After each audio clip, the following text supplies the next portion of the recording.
Well, America's schools are having a hard time keeping up with the demand for STEM graduates in the workplace. Science, technology, engineering, and math are all fields where there are more jobs than there are qualified applicants. And here's the rub. It's international students studying at American universities who often excel in the STEM fields. Yet when it comes to getting a job, joining America's workforce is getting harder and harder, so many top international graduates, well, they head home.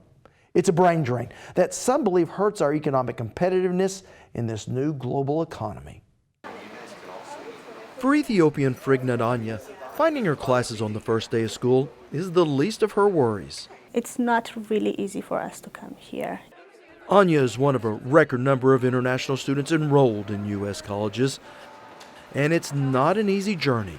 It's like, if you take it from just one school perspective, it's like a year process to get to a school. But if you think of it like from all the applications you do, for me it took me like 3 years to come here. International students have to prove not only do they have the money for tuition, but the English skills to succeed in class. Dave Henneberry is the head of OSU's Wes Watkins School of International Studies and says once here, international students take full advantage of what they're offered. Some of them come from countries where it's just a little bit harder to carve out a career than it is in the United States. And they know they've really got to have their full game on and get as qualified and learn as much as they can in school. And so that attitude and desire to progress their career is something we find just really nice to work with. But once educated, we often lose some of the best and brightest to jobs abroad.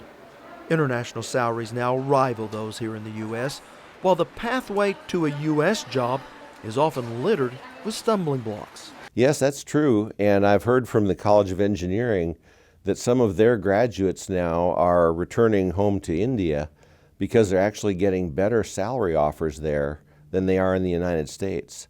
So we've seen a transfer where now the salary competitiveness of overseas occupations is on a par with what we're offering in the U.S. So it is an important issue. Where are these highly qualified people going to locate, and what industries will they develop and work in, and which countries will benefit from those? And I think the argument that we'd make in the university is that the country that keeps the most qualified people will have those industries. For Mexican national and OSU graduate Rodrigo Tello, staying and working in the U.S. is a goal, but he knows it won't be easy. To their country.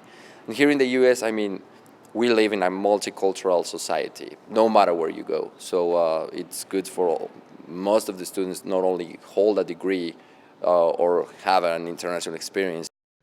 Special visas called Optional Practical Training, or OPTs, are necessary for internationals to find employment in the U.S. It depends. I mean, it's like really a drop in a coin, and sometimes you are lucky, sometimes you are not. Sometimes you can find a job with your OPT. There's a lot of people that stays in the U.S. with an OPT status, holding a degree from an American university, and they cannot find a job, and they have to go back to their home country. So just from sheer economics, is it in our best interest to have more international students here in the States and possibly more international students working in the States after they graduate? It absolutely is in our best interest, because when we look at Oklahoma and the friends of Oklahoma and where they'll come from in the future, we're developing them now here at Oklahoma State. I had a fellow from Germany come into my office last year, and he had been an exchange student at OSU 27 years earlier. And he just wanted to come in and tell me that through his entire professional life, he had maintained a connection with Oklahoma. And what a wonderful thing. And so most of the students that go back home are international students. If they do something with the U.S. in the future, they'll try to do it within Oklahoma. And that spells opportunity for our state in terms of economic development, trade relationships, political relationships. Having that population of people that are so familiar with Oklahoma is good for us. Now, if you'd like to learn more about the economic impact immigration has on this country, we do have links to a quick whiteboard lesson on just that streaming under this story at okhorizon.com.